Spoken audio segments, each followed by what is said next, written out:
Friends, welcome to this program on copyright in distance education and a new area of interest, open education resources. This is a program from Stride, and this is a new area that we are looking at. Of course, we do not have mention of these in any of our courses, but still these new emerging areas would be of interest to you, I think. And in this program, we'll look at that, how important copyright is. And what are the different dimensions of copyright? Of course, we'll not look at plagiarism as an issue, which we could look at later in any one of the programs later. But more importantly, we'll focus on copyright as an issue, as also discuss open education resources, the kinds of resources that have come up, how open are open education resources, and to what extent we can use them, what varieties of resource centers are available to us, and how we can use them, and some of these issues concerning openness in educational resources today. We have divided the program into two parts. The first part would look at the copyright issues in distance education, and the second part we would look at open education resources, and combined together they will make a theme on copyright and open education resources. If you look at copyright as an issue, what is after all copyright? Who holds the copyright, and what matters really are eligible for copyright? If you look at the PowerPoint that I'm presenting right now, that three important bullets that I have presented here. The right to control the use of the work of the creator. Those who are the person who creates an original thing holds the copyright unless one ascribes that right to others. But even if one ascribes that right to others, one still holds the economic and moral right, and more importantly, the moral right. Therefore, the owner can give, sell, license the right to be used by others. So one can hand over, can sell it, and license for certain period, for certain agreements, under certain agreements, to a third party to use that. And therefore, it is illegal for others to use without the person's consent. If you look at under what conditions copyright can be used, the first, that it must be an original work. Second, it must be fixed work, which could be print, sound, photograph, or a film. Third, the person must belong to a country and must have a citizenship. If a person doesn't have a citizenship, will certainly forfeit the copyright of what one is creating, and therefore that it is for a fixed term, for music, for print, for artwork. There are different years of copyright terms available. After the expiry of that date, anybody can copy that freely. That comes in the public domain. So it is a fixed term, and after which it comes down to the public domain to be used by anybody who would like to use that. What are the general uses of copyright? The first is license. It can be a short-term license or a long-term license retaining the copyright, and therefore there has to be a licensing agreement, and the agreement has to be legally tenable. It has to be legally executed, and it has to be legally tenable. Second, that one can assign that copyright to others, so therefore one can hand over the copyright to a new copyright owner. But I must underline here that in this particular case, one still retains the moral right as the creator of the work. Three, that one can reserve the right. One can withhold the right to assign to anybody or not to assign to anybody. And finally, that the moral right still, as I said earlier, still remains with the creator. Now, let us use these copyright issues and principles and concepts in distance education. In distance education, I would see that we use a lot of materials in print, audio, video, graphics, animation, websites, multimedia, teleconferencing, of course, which is live, synchronous, and sometimes synchronous charts, asynchronous discussion forums, and sometimes this live two-way video conferencing that is going on could also be recorded to be used for multiple use later on. Who holds the copyright? These are important questions that we would like to address in this program now henceforth in distance education. If you look at the transparency that we have presented here, in distance education we have to assign for print and online programs separately, and therefore the issue is how to distinguish between, for instance, ghostwriters and editors. If you are using course writers, you are paying them, you are providing credit to them. They are the creators of that. There are editors, there are many others, copy editors, language editors, format editors, instructional design editors, and a host of people who have been involved even in print to create that program or a course unit or a module, and therefore the copyright is by whom? Essentially, we at National Open University, we have assigned the copyright to the institution, that is IGNOU, and therefore it is important that we provide essential documents to the creators, that they should sign an agreement that the copyright will be ultimately owned by the institution.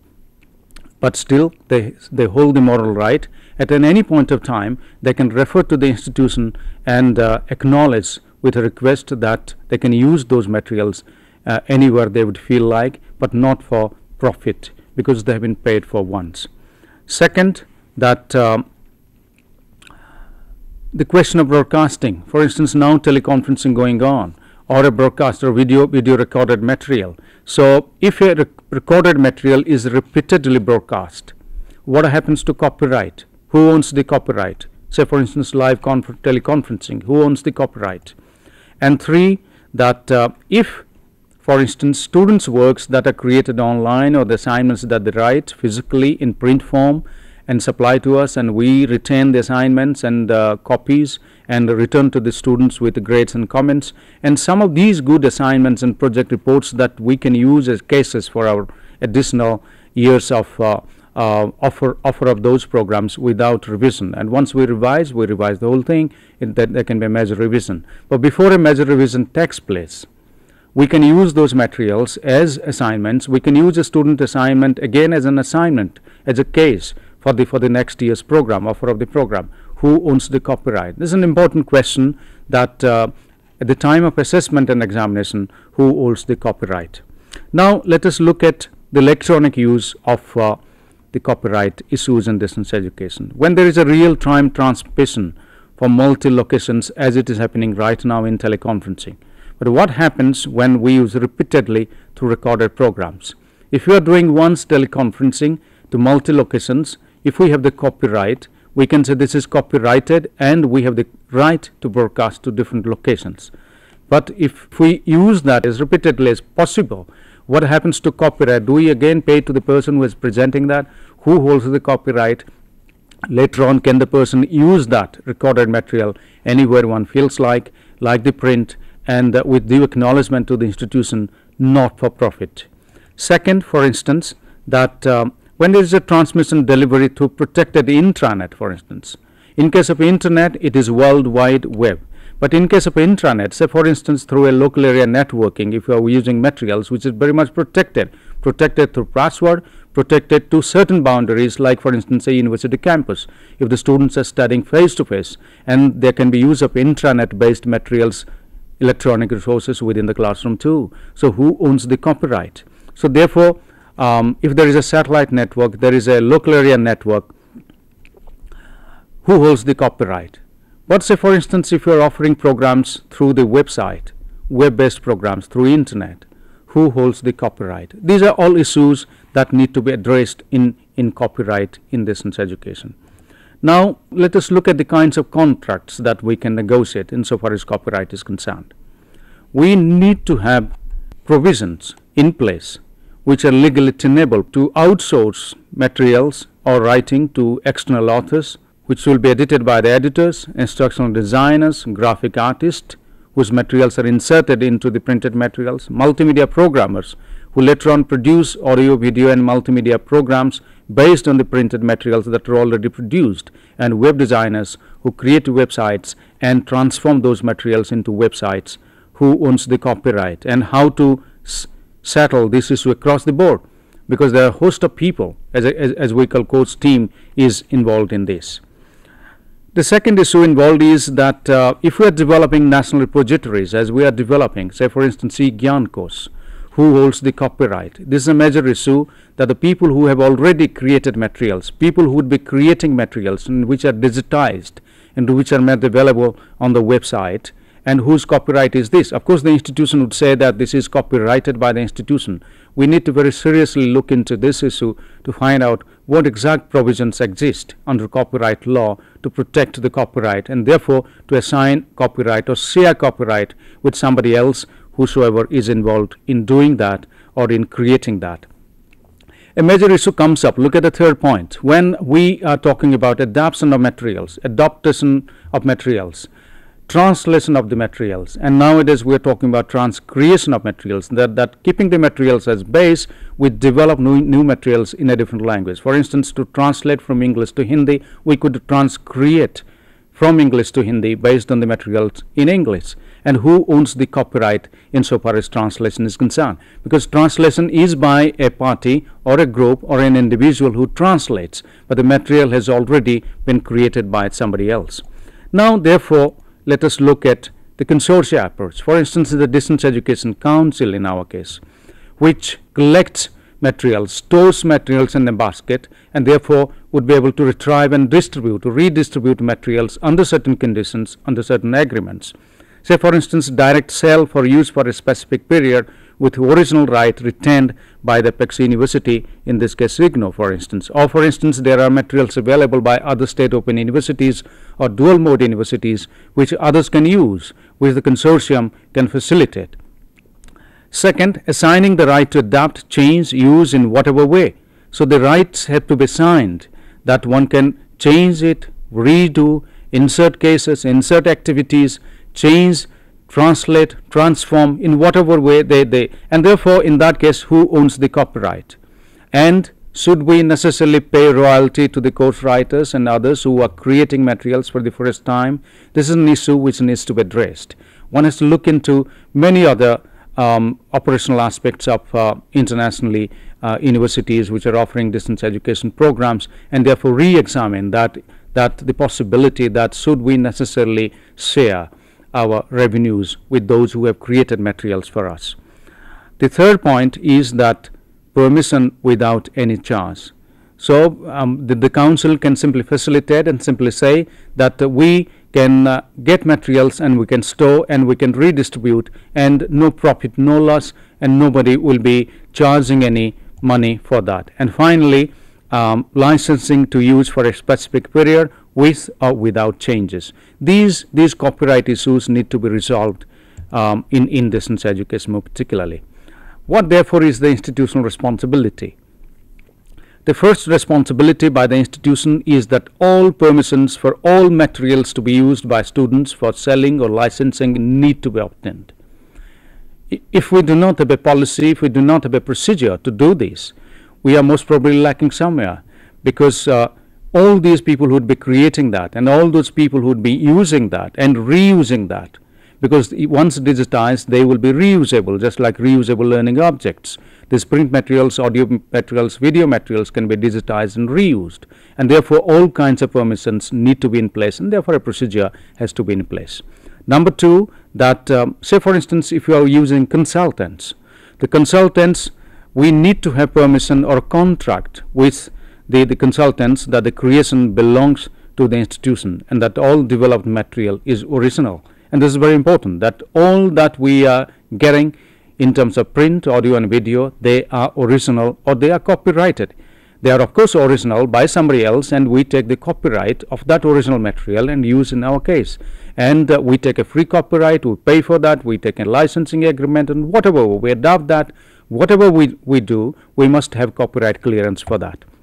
Number three, that if there is a need for a third party permission, say for instance we use tables, graphs, maps, excerpts, student assignment extracts, internet content, all these are copyrighted, and therefore we need to necessarily obtain copyright clearance for use of these materials.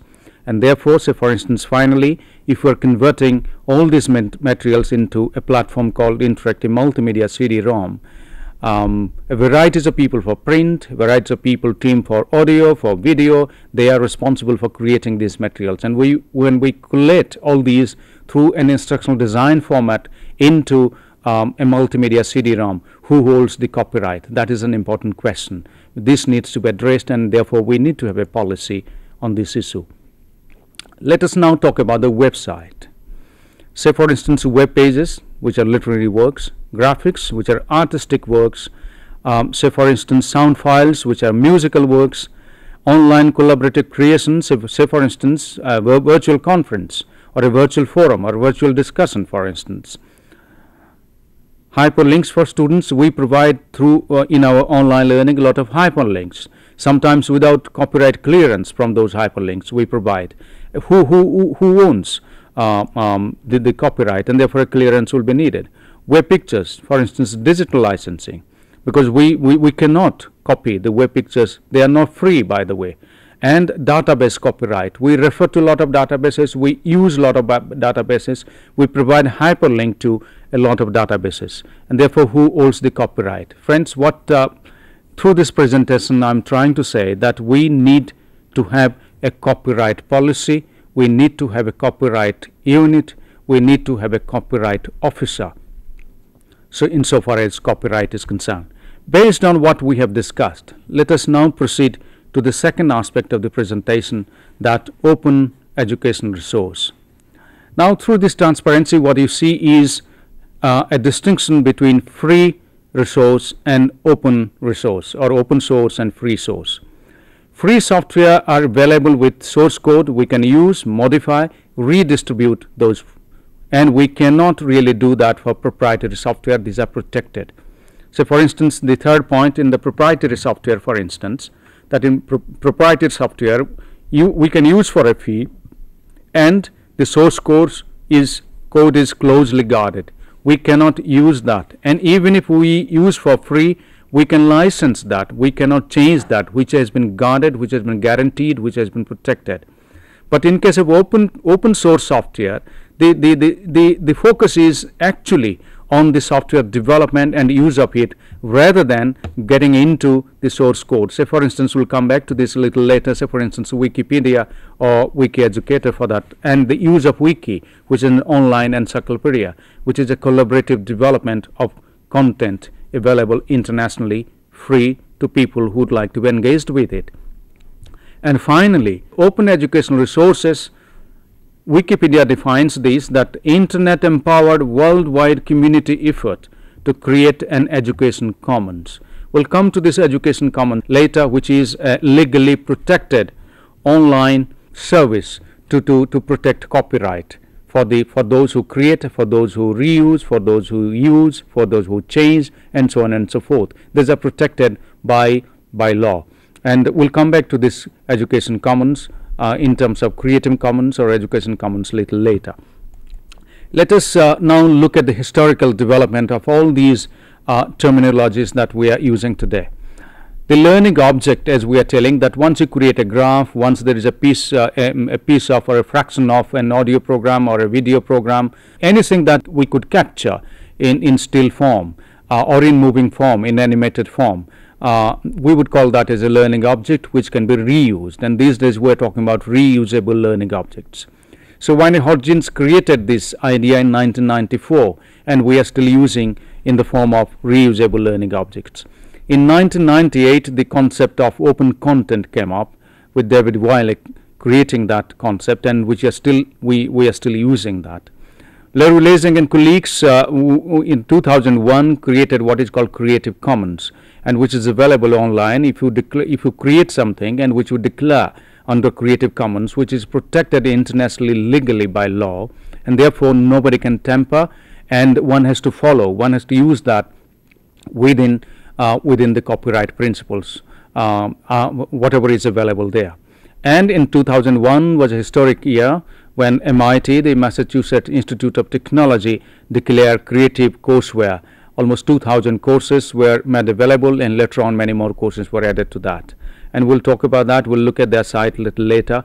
And in 2002, which is again historical, based on what MIT did, UNESCO declared what is called a concept as well as a functionality in terms of use of educational and training resources, more particularly for teacher training, open educational resources. Now let us look at the open educational resources of UNESCO. The open education resource that UNESCO created, if you go to www.unesco.org, if you have web access, if you have internet access, you will get into their site, and a lot of resources that you find are open educational resources, and there are resources available on what is called open education resources. So the three kinds of things that are available in an open education resource are mentioned in the transparency, and the first one is the learning content. So you will find courses, journals, learning objects which are available, which you can reuse, and sometimes one has to check whether there are copyright principles or conditions that apply to that, and therefore one has to follow the conditions, be abided by those conditions to use those learning content. So what we know is about learning content. What generally we do not know that in open education resource the tools are available. The tools are available to support content creation, content management, content search, and creation and sustenance of and management of online learning community. All these tools are open education resources. They are available, and one can use them to create and to reuse all these that are listed here. There are also implementation resources, say for instance intellectual property licenses. Once you create that, automatically as an online program, that has to be protected, and that has to be protected by, say for instance, like Education Commons and Creative Commons. Open education resource followed by creation of free open source software, say for instance MIT OpenCourseWare, and followed by FLOSS or free or library open source software, say for instance Wikipedia.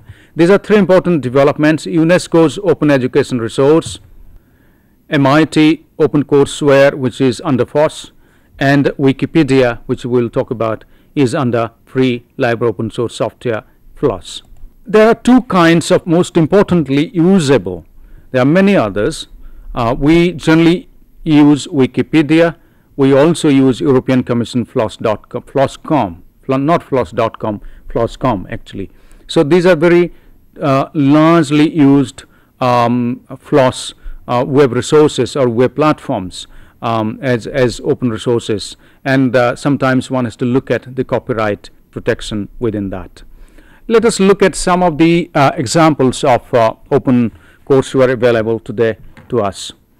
The first, as we said, that the MIT OpenCourseWare, as you see on the screen, this is the website of the MIT OpenCourseWare. As I said, that almost 2,000 courses from different disciplines of engineering, technology, medicine, social sciences, language, and so on and so forth were made available, and more and more courses are being added to these. And anybody can download, go through, use, reuse under certain protective conditions that MIT, Massachusetts Institute of Technology, USA, has already mentioned.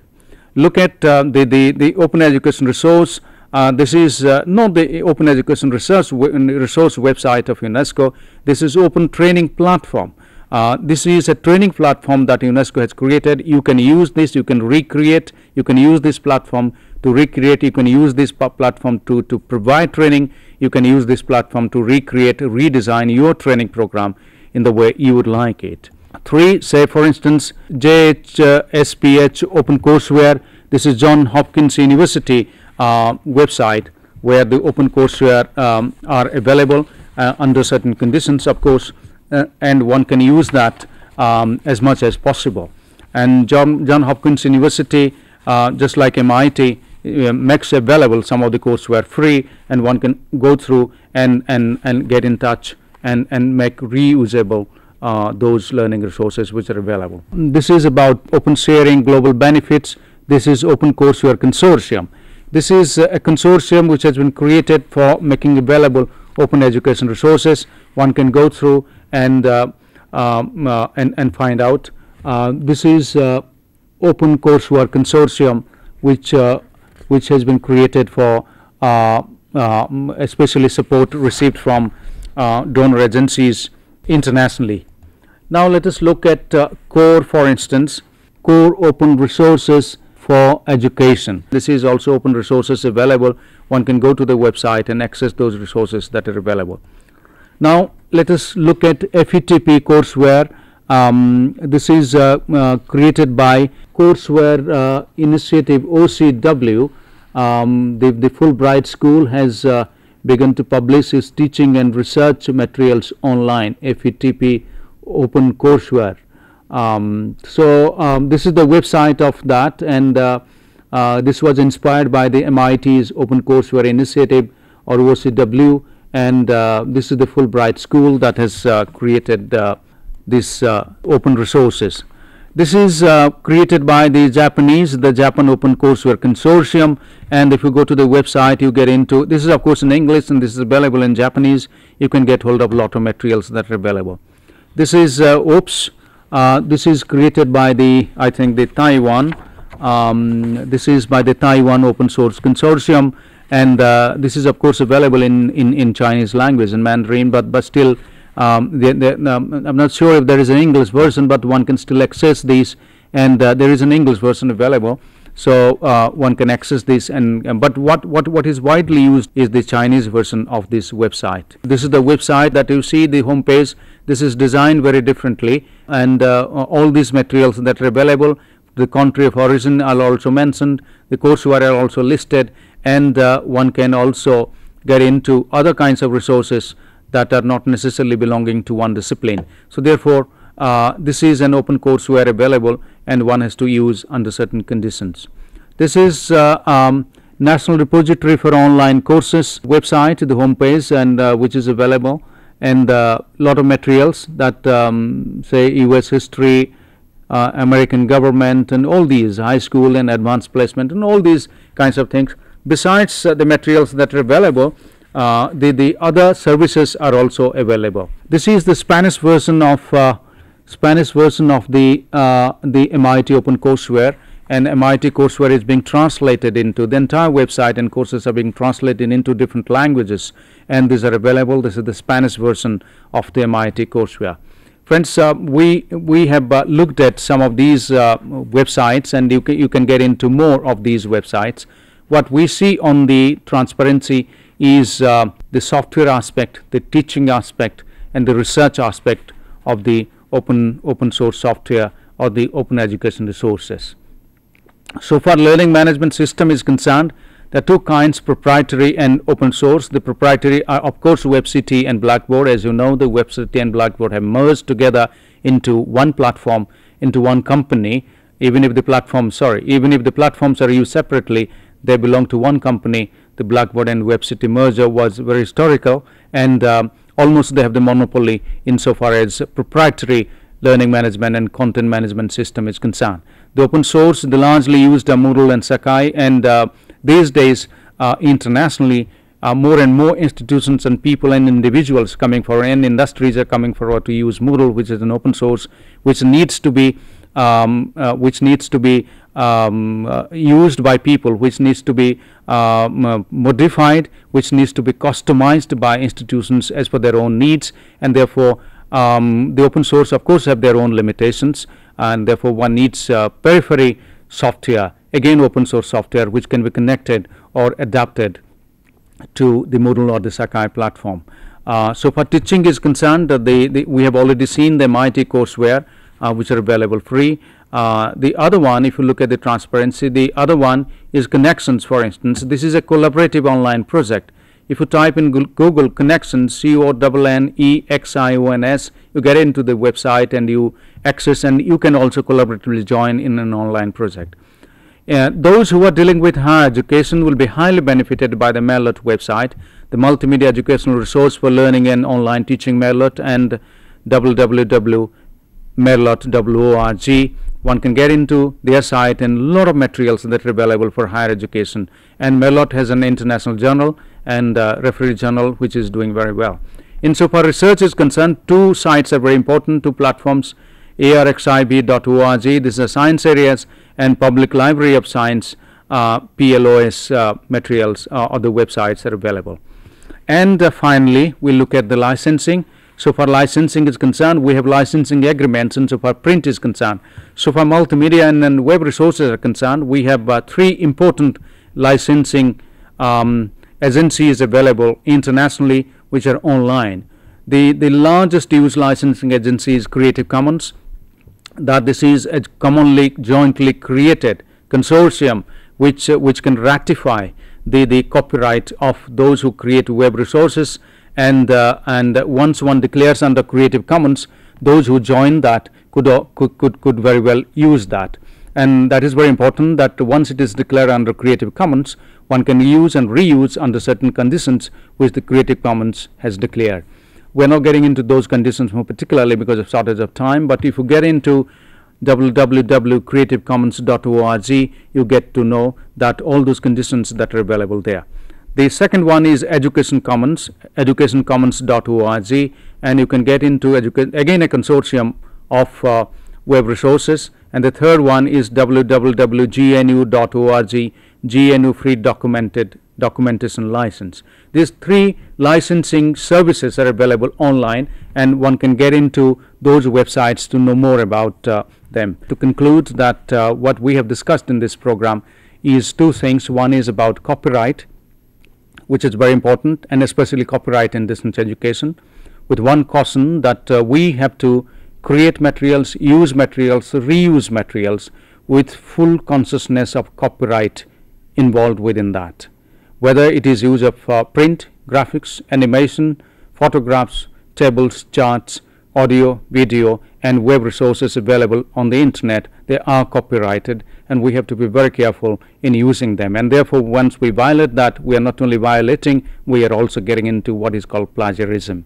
And therefore, let us be very careful insofar as copyright is concerned. We have discussed some of the basic considerations that we need to make, including establishment of copyright units and copyright procedures and copyright people involved in copyright officer, for instance, in institutions. Vis-a-vis copyright, we have tried to look at the open education resources, the free resources that are available, the proprietary resources that are available, and we have looked at some of the websites of the open education resources, some of the best institutions that are offering some of the finest programs on the open education resources. And we have also talked about the UNESCO site, open education resource. We of course didn't have time to look at Wikipedia, which is an online encyclopedia that people can join together collaboratively to create content.